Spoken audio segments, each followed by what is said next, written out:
Dossier 3, page 40. Activités 1 et 2.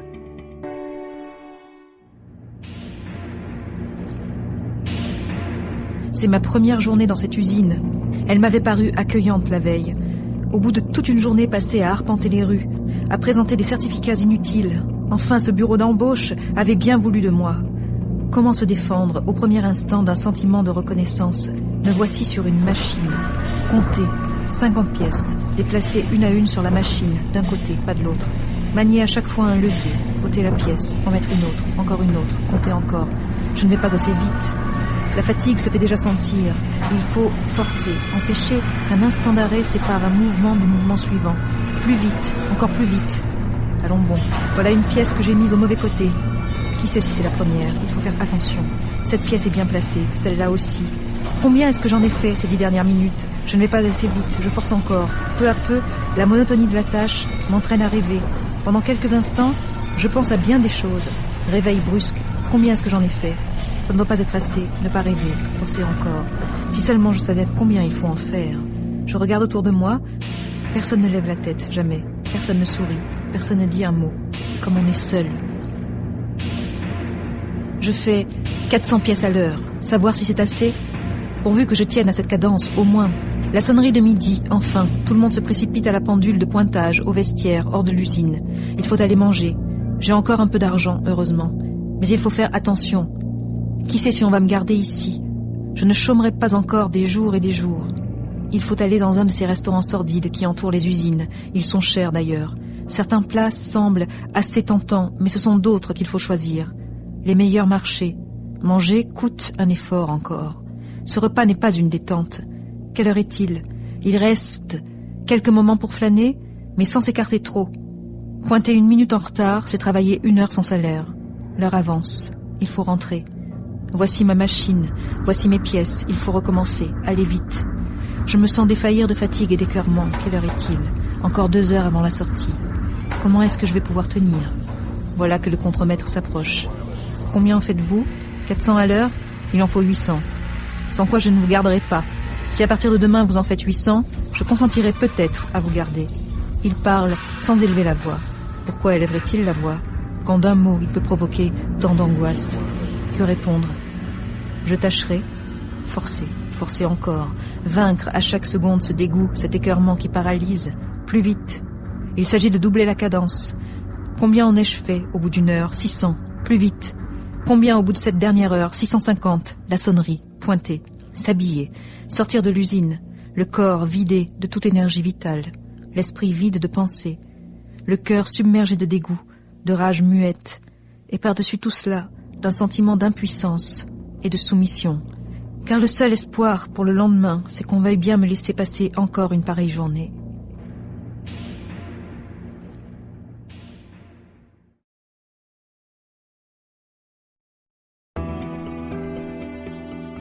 Dossier 3, page 43. Activités 8 et 9.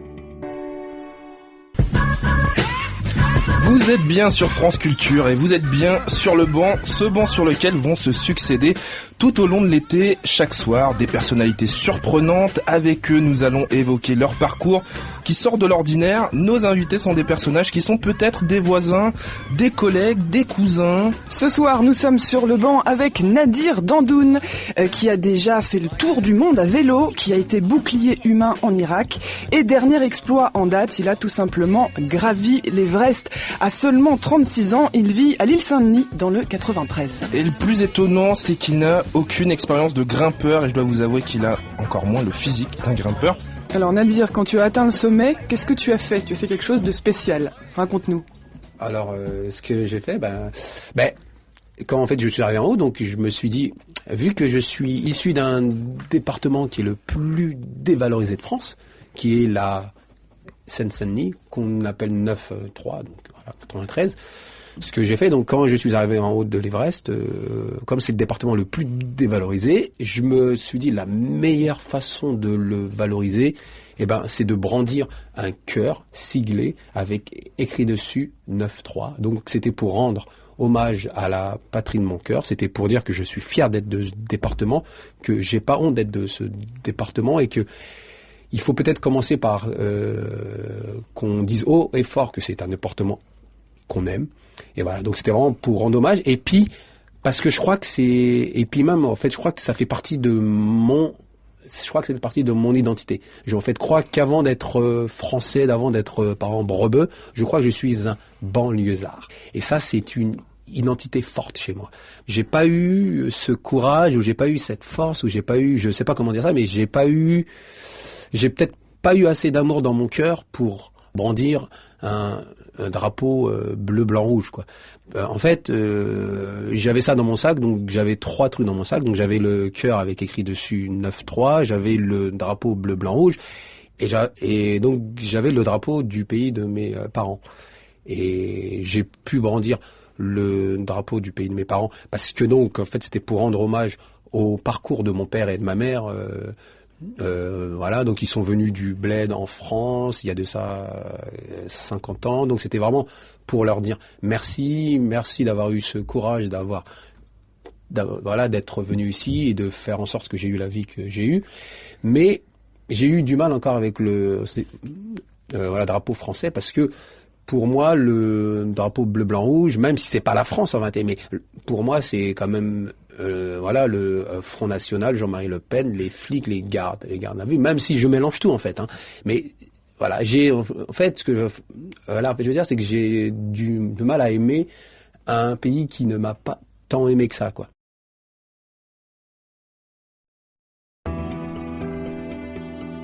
Dossier 3, page 44.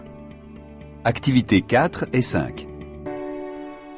Vous écrivez dans un chapitre consacré au travail, au droit au non-travail.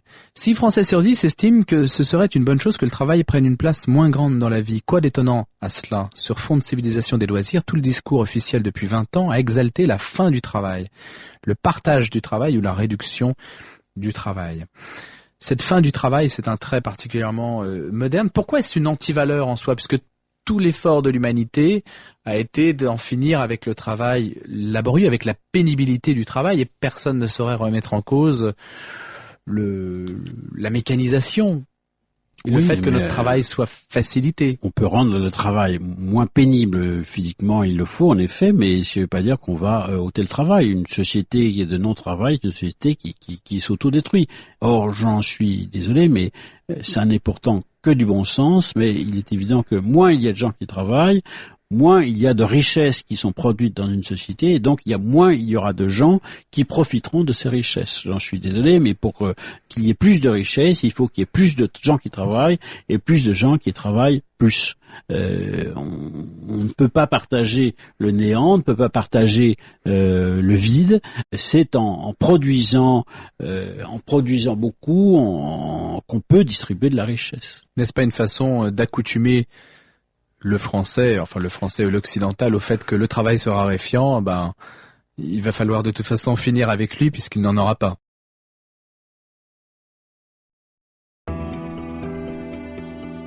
Dossier 3, page 45. Activité 8. Ce métier d'avenir original renoue avec une tradition vieille de plus d'1 siècle. Écoutons Jacques Cambrat, pianiste, nous en parler. Et je pense que moi, ce qui m'attire dans la scène, mais là encore une fois, c'est personnel, je ne veux pas généraliser, c'est cet aspect de on ne sait pas ce qui va se passer, quoi.